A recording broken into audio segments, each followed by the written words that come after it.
for Facebook and LinkedIn again. All right. Hello. Happy Friday. Welcome. Hello. Hi everyone. How are you? If you're new to this live, I do this every week. I'm Corrine Wright, owner and accountant at Faith Accounting Consulting Services. And today we're going to be talking about what to do if you can't pay your tax bill on time. We're getting close to the deadline, and this is something that a lot of people are fretting about paying it on time. So, like I said, I'm glad you're here because today this topic I know can feel overwhelming. And what to do if you can't pay your tax bill on time. It's tax season. Has you feeling stressed? Take a deep breath. Number one. And we're just going to walk through your options so you don't have to face this alone. Like, I understand from firsthand how easy it is to get caught up in running a business, managing your life, and before you know it's tax time is here, tax filing time is here, and sometimes the numbers just don't add up the way we hoped. But don't worry, there are steps you can take to protect yourself and your business, okay? So, of course, I always like to talk about my clients and how I help my clients get through this because this is real life. This is not something we're just, but this is really what happened. So, I want to talk about Lisa. And Lisa is a mom of two and runs a small business selling handmade baby products. She started her business from her kitchen, and over the years, it grew into something amazing. But like many small business owners, Lisa also got so focused on the day-to-day inventory, marketing, fulfilling orders, and of course being a mom that she didn't realize how much she owed in taxes until the last minute. When she saw the amount, she panicked. She thought, there's no way I can pay this right now. She was worried about penalties, late fees, and even whether she'll get in trouble with the IRS. So she considered, like a lot of us, ignoring it. But that just made the anxiety worse. Does this sound familiar? If it does, just throw something in a comment or whatever. Even if it doesn't, like, maybe if you don't owe, just the overwhelm of thinking you're going to owe. So here's what Lisa did. And what you can do, too, if you ever find yourself in this same situation. So let's go down to the steps. And if you're commenting, if you're here right now, real life, let us know where you're coming from. Like, tell us the name of your business. I always love supporting my businesses that support me. So just put your business out there and let us know who you are, where you're coming from, so we can holler. So let's go into the steps. Steps to take if you can't pay your tax bill. Don't ignore it. The worst thing you can do is pretend the problem doesn't exist. The IRS won't forget. And I'm talking about even after you die.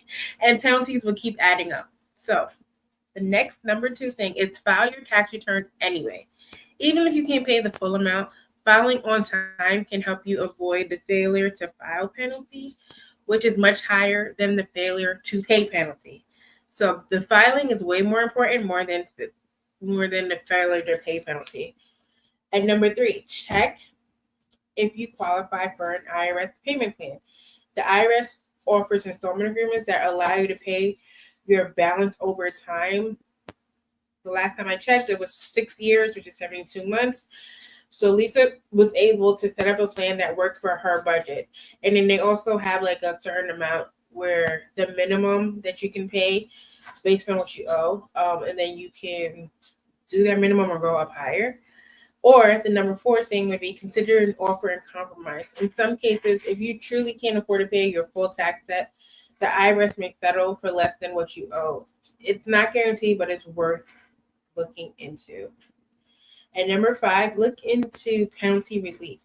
If you have a history of filing and paying on time, the IRS may waive certain penalties. And number 6, plan ahead for next year.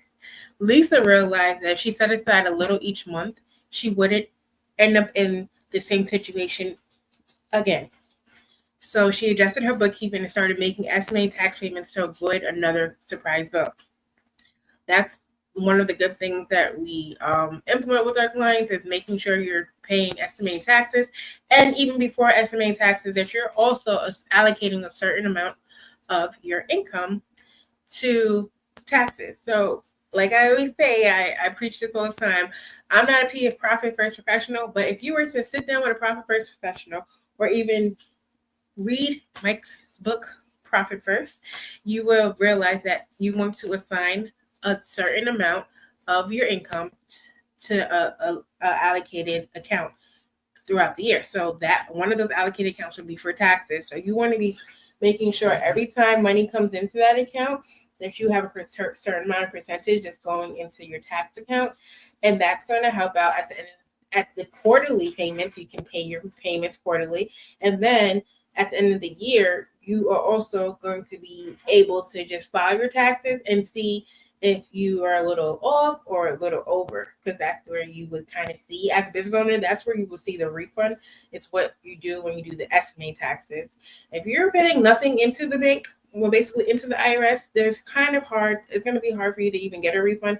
If I'm saying, and I'm only saying this if the only thing you're doing is running a business, if you don't have W-2, if you don't have anything else, you don't have any children or anything like that, if you're just running a business and you're not really putting any, and you are making a profit, this is the number one thing that's going to help you determine if you're going to get a refund or if you're going to just owe slightly.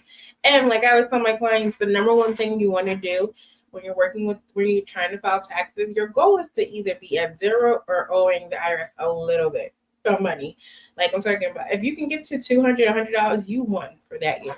Because at the end of the day, when you give them a refund, there's no interest. They're not going to give you more. They're not going to give you interest for the money that you gave them throughout the year. That's money you could have, put back into your business or gave to yourself, So before we go ahead, if there's any questions that anyone has, let me know in the comments. I'm going to search in YouTube, LinkedIn, no comments here. Instagram, if you have any questions, let me know. We do have questions that came in through email and DMs. One of the questions, what happens if I don't file my taxes because I can't pay? If you don't file, you're going to face the failure to file penalty, which is 5% of your unpaid taxes for each month you are late, up to 25%. That's a lot. So if you file but don't pay, the failure to pay penalty is only 0.5%. So 0.5, way less than 5% per month. So it's always better to file, even if you can't pay right away. Like, don't avoid the filing part, guys. Like, file. They want to know. And also, you don't want the IRS to tell you what you're gonna owe. Like, you don't want them to start now doing estimated tax returns on your behalf. We don't need that, okay? Because when they do estimated taxes, they're not going to put expenses against it. They're only going to go based on any income that was reported to them from like 1099Ks if you're doing credit cards, or from any 1099s, NECs you got. They're going to create whatever they want to create and go about whatever and tell you this is what you owe, 25% for the failure to file penalty, and the 0.5 per month. So it's always good to file so you can let the IRS know how much income and how many expenses that you go against that income. Okay. Number 2. Hello. Hey, Instagram. I can't read it. Tremaine. Hi, Tremaine. Number 2, how do I know if I qualify for an IRS payment plan? If you owe $50,000 or less in combined tax penalties and interest, you can typically set up an installment plan online. For amounts above that, you may need to submit additional paperwork. The key is to apply before the IRS takes collection actions. Don't want that, okay? Number 3, what is the difference between an extension and a payment plan? An extension gives you more time to file your return, but listen to this part, when it does not extend the deadline to pay your taxes. So if you need more time to pay, a payment plan is the better option. But like I'm stating, it does not stop the clock on that payment. That payment is due April 15th.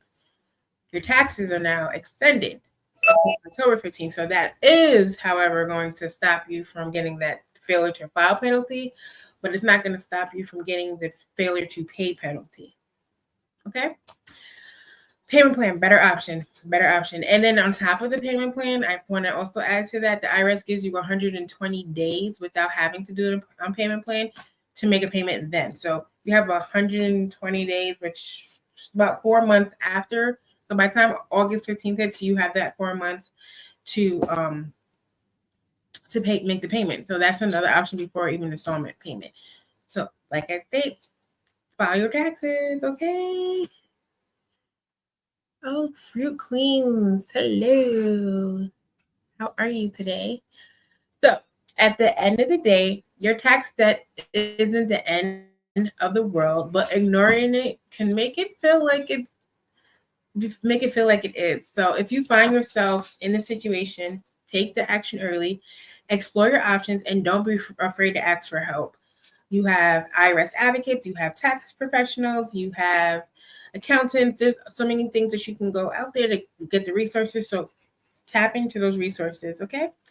And if you are feeling overwhelmed, don't worry. I'm also here to help. So if you have any questions about payment plans, extensions, or anything we covered today, drop them in the comments or just reach out by sending us the email or DMing us. You can email us at hello@faithacs.com and you'll be able to set up an appointment like right away. If you email me right now, you'll be able to go in there and go right in, and then you can, go in and book a call with me. And then when you do, I always say, if you're going to book a discovery call, please email me all the questions you have, because I'm treating this like it's a paid meeting. It does not matter. We're doing research. We're going to answer your questions. We're giving PowerPoints. We're doing it all. So that, I think it's an hour. I don't think our discovery calls are 30 minutes. Whatever that call is about, make sure you bring all your questions. This is the time you're going to get all the free information you can get without having to pay a dime, okay? So thanks for tuning in to this week's live, and I'll see you hopefully next week. Same time, same place. Also on top of next week, my birthday will be next week as well. So if you want, just book some discovery calls, and that's all I need as a gift.